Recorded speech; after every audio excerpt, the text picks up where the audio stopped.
Oggi apre questa serie di eventi qui in centro storico a Mantova, che avranno il loro, diciamo,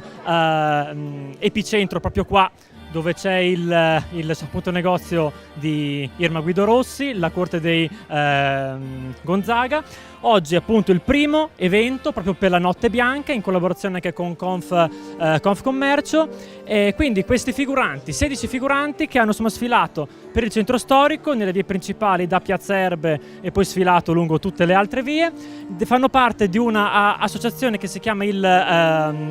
Drappo d'Oro, e ci hanno dato una appunto grande mano con questi abiti che fanno proprio loro, quindi li fanno appunto mano, diciamo imitano un po' quelli che erano gli abiti del 1500. E oggi quindi abbiamo anche un banchetto alle mie spalle che rievoca un po' i fasti del mondo appunto del 1500. Prima serata, ma ce ne saranno molte altre, la prossima è il 25 maggio, ma ce ne sono via via da luglio, settembre,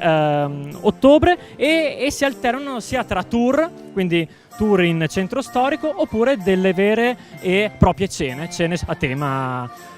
insomma, tema storico.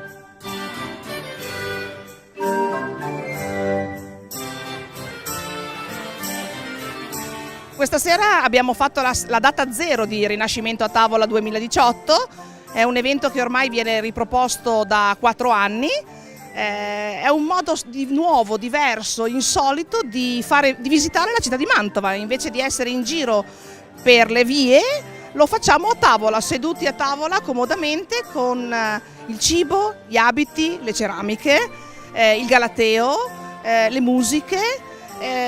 Quindi è una cosa un po' diversa, e grazie a questo fatto di essere un evento diverso abbiamo vinto